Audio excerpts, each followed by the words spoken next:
हमारा senior panel भी हमारे साथ मौजूद है, एक्सपर्ट्स भी हमारे साथ मौजूद हैं। अफसा गुमल साहिबा हमारे साथ पिछले घंटे में भी थी, आली जान ने हमें ज्वाइन किया है रिसेंटली। इसके अलावा काशिफ अंसारी साहब भी हैं, तनवीर अहमद हमारे क्रिकेट एक्सपर्ट भी हमारे साथ ही मौजूद हैं। सबको एक बार फिर से वेलकम करेंगे, बहुत बहुत शुक्रिया ज्वाइन करने के लिए। आली जा, सबसे पहले मैं आपकी जानिब आना चाहूँगी क्योंकि आप मुस्तकिल रिपोर्ट कर रहे हैं फील्ड से। क्या देख रहे हैं, जज्बा कैसा है इस बार पाकिस्तानियों का? मार्का हक के बाद एक सीरीज़ तो हो गई जो पाकिस्तान हारा, लेकिन इस दफ़ा कहा जा रहा है जिस तरह से घुटने टेकने पर मजबूर किया है पाकिस्तान ने पूरी दुनिया को, पूरी क्रिकेट वर्ल्ड को, उसके बाद क्या देख रहे हैं पाकिस्तान के जो शायकीन है वो क्या कह रहे हैं आज के मैच के हवाले से?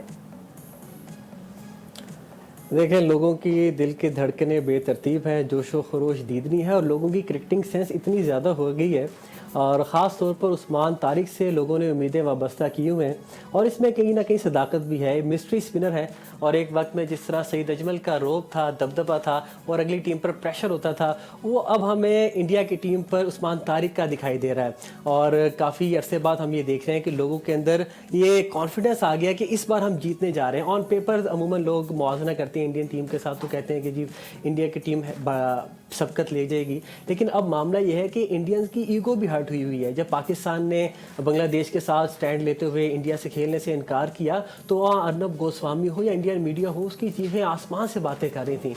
तो वो इनकार के बाद पाकिस्तान ने इकरार किया है और इकरार भी अपनी शराइत पे किया है। वो शायर ने भी कहा है ना कि ना वो इनकार करता है ना इकरार करता है, मुझे फिर भी गुमा है वो मुझी से प्यार करता है। तो पाकिस्तान का इस हवाले से एज है, उनके ज़हन में ये प्रेशर है कि इन्होंने हमें इनकार किया हुआ है। बिल्कुल। ईगो अलीजा, आप लम्हा अपडेट भी करते रहे, फील्ड से हमारे साथ ही रहेगा। इस वक्त तनवीर अहमद साहब भी हमारे साथ मौजूद हैं। तनवीर साहब, बहुत शुक्रिया आपकी कीमती वक्त का।